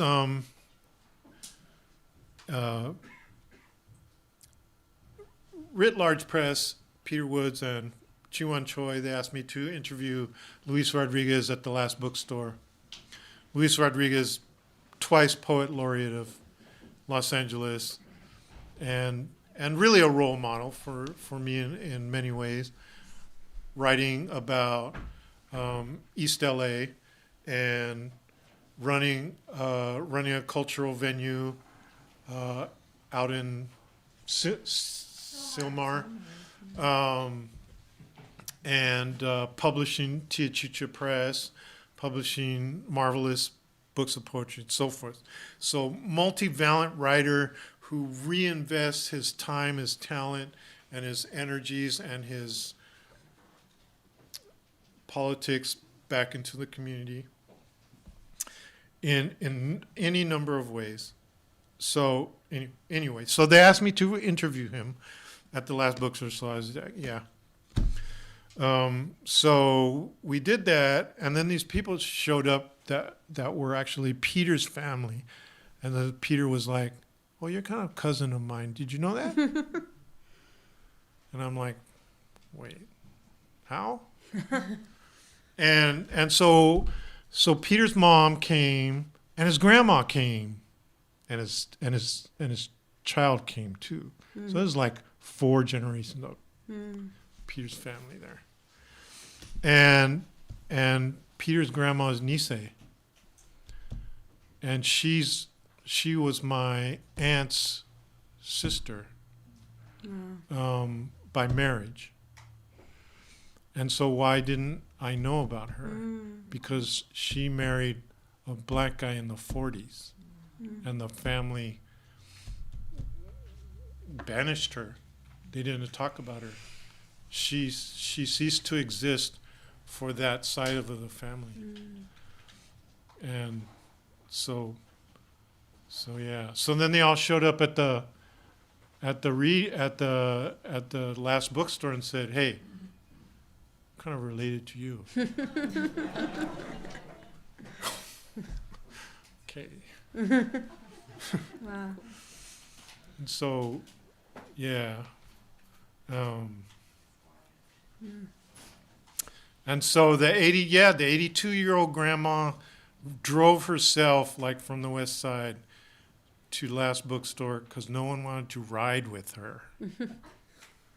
And other people came on their own. Yeah. There's a question right here. You actually kind of touched upon like bits and pieces is what I wanted to ask both of you, but I was wondering if there's any meaning to either of you for like about sharing stories about the east side or the west side. I'm from San Gabriel Valley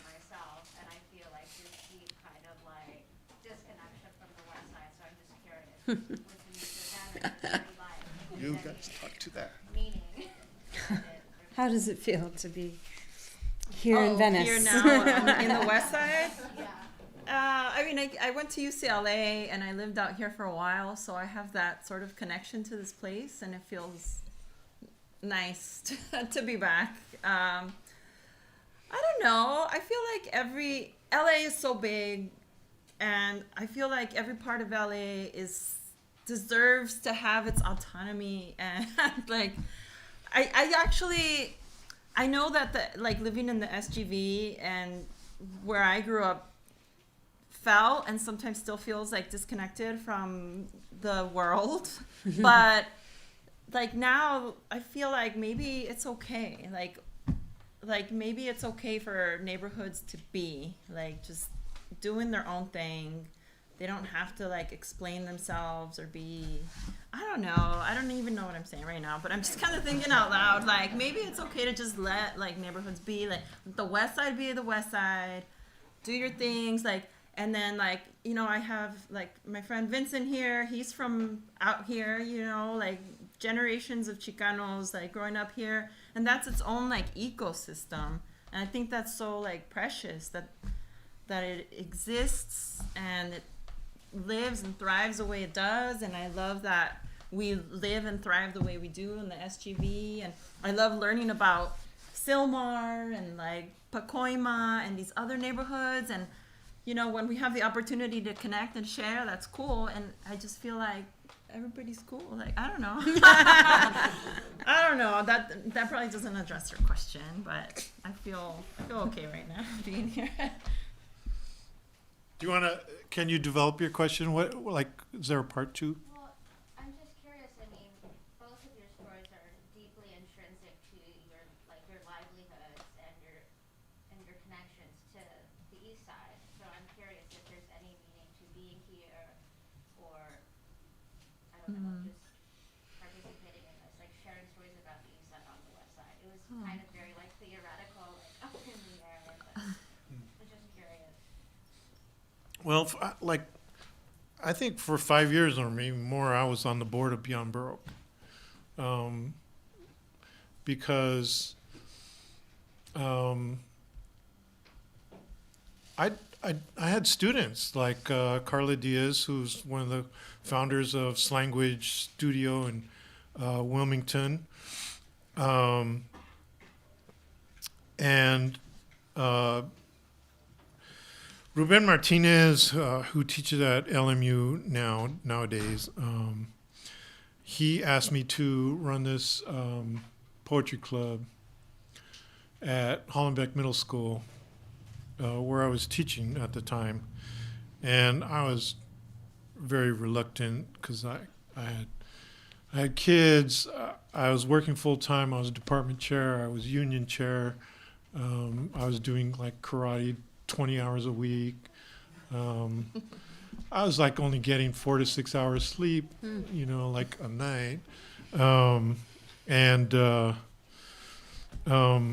So being like half out of my mind, I did accept to run this poetry club. And so for 7 years, Carla was in it. So I've known Carla Diaz ever since she was 12. And so starting with 12, ran it for like 7 years. So I knew a bunch of these kids till they were going to college. And Ruben and I ran poetry workshops, and he did a bunch of performance art work with them, having them like yell off the stage so they wouldn't be shy anymore, and stuff like that. And they got gigs at reading their writing at like the Mariachi Festival or on KPFK. They got interviewed by La Opinión newspaper. They got scholarships to performing arts summer school programs at Cal State LA and Cal Arts and UCLA. They got like internship jobs at writing public service announcements at UCLA, and it got them out of the neighborhood, and so it exposed them, their lives, their work to the broader city, and that was like a great thing for a bunch of them. Like Carla wrote an essay about what it means to be Chicana that won her a trip to Spain from the Spanish consulate. And she was like 15 years old. And she was living in a 1-bedroom tenement apartment with her single mom and her brother. And so I'm interested in as a instructor or whatever, I'm interested in instruction that helps students survive in the larger world, and definitely like being trapped in a tenement in East LA is like not helping kids survive. And I've had kids who like live with 3 generations in a 1-bedroom apartment in Koreatown or whatever, but they can't stay there. They gotta move on, and so there is a bigger world out there.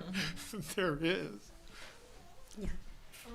I wanted to ask, like, I'm also from the San Gabriel Valley, and I kind of like grew up with 626. I love my neighborhood so much. I literally had it tattooed on my knee in Chinese. Anyways, so, it's like a very LA thing to do. But I think like one of the things that I personally love about everyone sharing tonight is like the specificity of it, and also kind of the pinpointing of relation to place.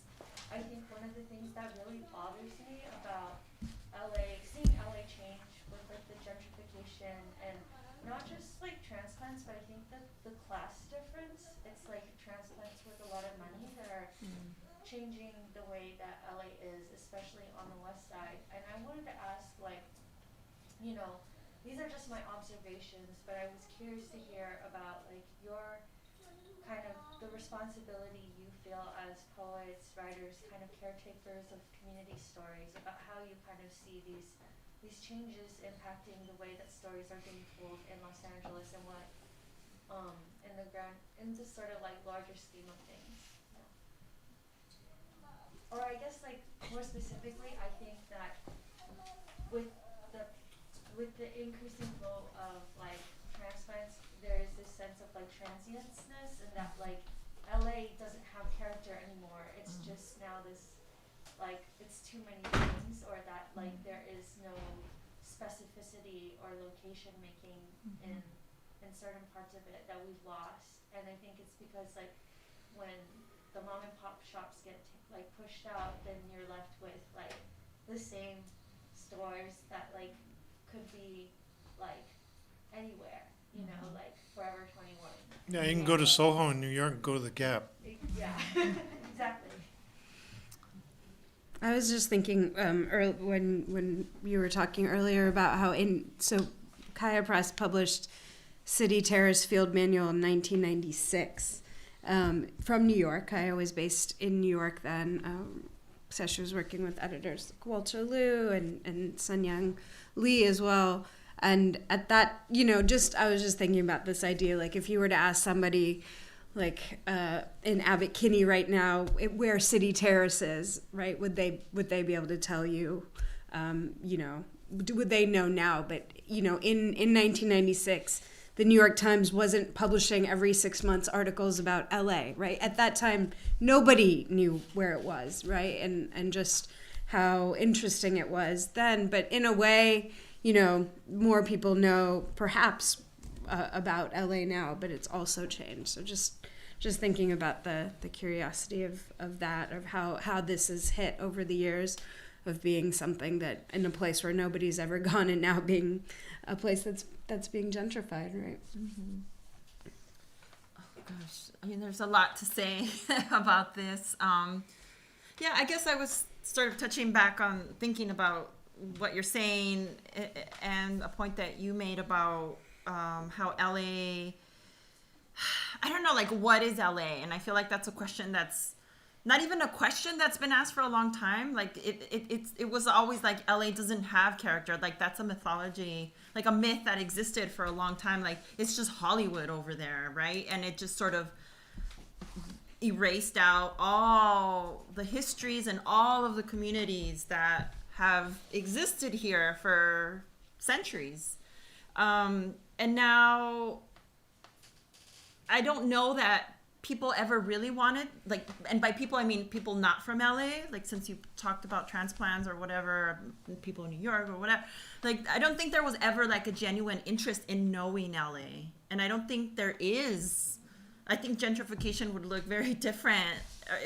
I don't know what it would look like because capitalism would still be a thing, but like I think people who gentrify, and I don't know, I might be getting myself in some trouble here, like there's not, in the process of gentrification, like there's a total disregard for the histories of the place, and that disregard includes like the people that live there. And if you really care about a place that you're going to live in, you have to understand what this place is and who lives there and the history of that place. And one thing that Arturo Romo said to me a couple of years ago when I got to interview him for an article I was writing about gentrification, is that, I forgot how he phrased it exactly, but he said something about how it's important to learn how to belong to a place instead of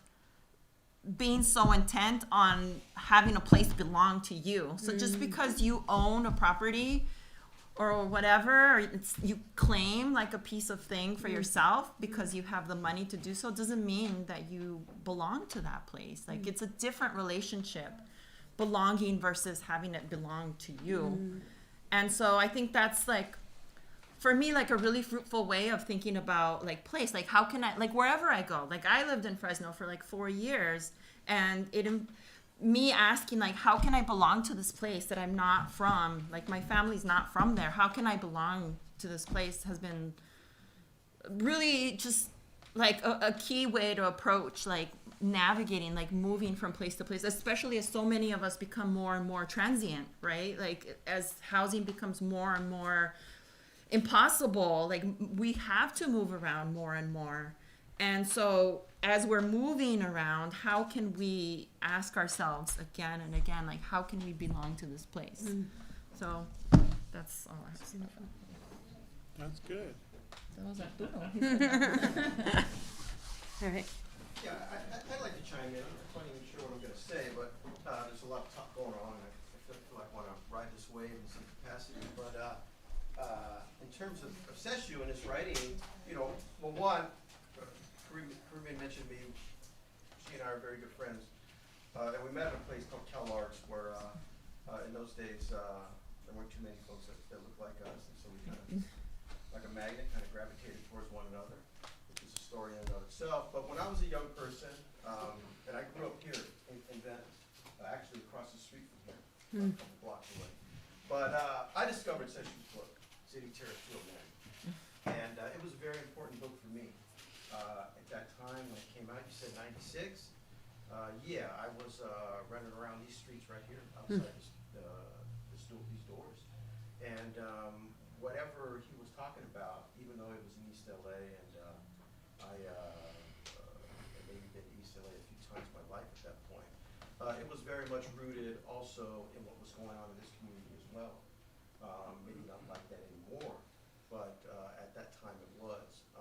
And the history here in this community is such that it does have a very deep Chicano community. My mother is 83 years old. She's never lived east of Lincoln Boulevard, one of the canals, and still lives 2 blocks that way. I can call her up right now and I know exactly what she's doing.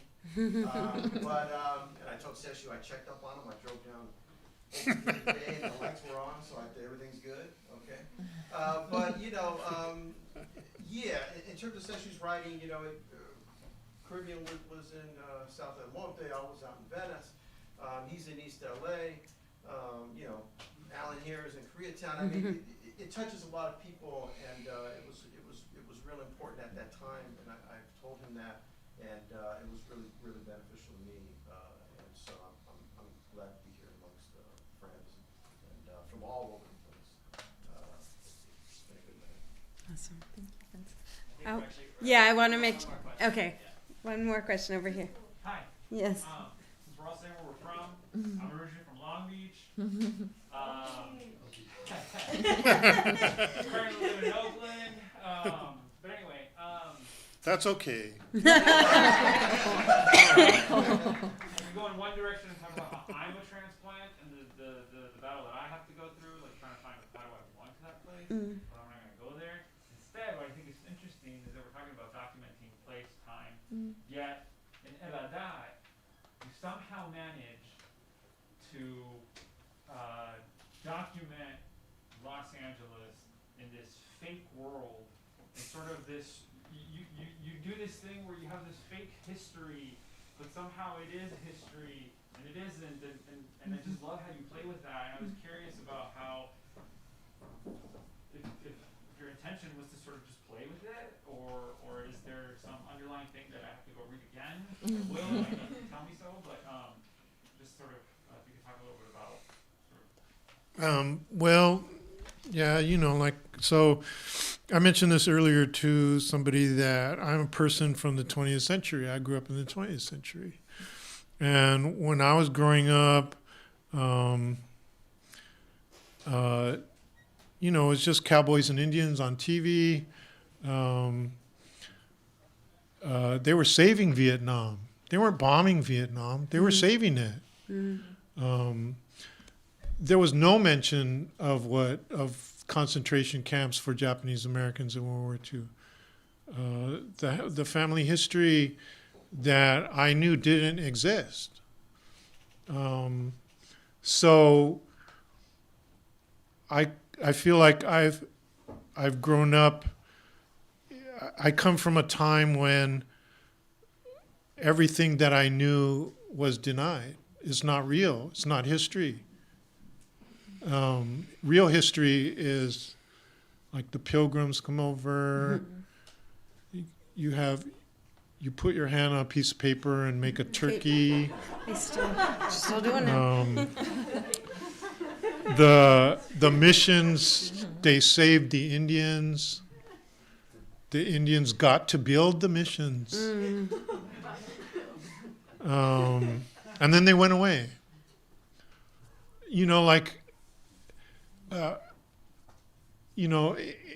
Like Trump could say whatever, because, like, that's where this country has always been for me. Like, these people, Richard Nixon, I'm not a crook. Like, everything that was official was always like, it bore no relation to any of the lives that I ever saw. So yeah, that book creates an alternate history that stands in tension with the history that you are already familiar with, and says flat out things that are not, they're not right. They are not right. They're not correct. Yeah. All right. So we're going to go. There's books to be had. Quentin's going to come walk us out. Thank you all for coming. Thank you all for being here tonight. Thank you all so much for coming. Buy some books. I think all of us would be happy to sign them, I think. But come back tomorrow. We've got a whole set of programs. There's great people here this weekend. I'm from the San Fernando Valley, and I completely, Hi. I'm sorry. I'm gonna turn this Jaira? Yeah, I actually, it's kind of funny, I've bought your book, gonna like not make any sense. Oh, if you have cards, leave them on the podium up here. It doesn't make any sense because they're not representing like the San Gabriel Valley. Right. They're not representing the San Gabriel Valley. They don't know what it is. Yeah. And like I just remember like really different. So I completely felt weird. Okay, I'm glad because I was like, do you guys understand what I'm saying? But you get it. Yeah, I've been thinking about like a lot. Like I'm a poet. So like everywhere I go, I'm like, I'm not gonna like the San Gabriel Valley. It's own thing. Exactly. Yeah, I feel like I don't know. I have a lot of appreciation for the San Oh, yeah. Gabriel Valley. All right. Like the friends that I made in undergrad and in college were from Pacoima and Silmar, like that part of the San Fernando Valley, and they were like so proud, like the community. Anyway, it gave me a lot of like pride. Thank you. Give me your cards, people, if you got them. What's your name? Yeah, I'm not sure I can make it over here today. This weekend, though. Thank you. Thanks, Hector. Hey, beautiful! You stuck right. around for the whole thing. This is quite fun. Hi. Hi, Luke on Caribbean.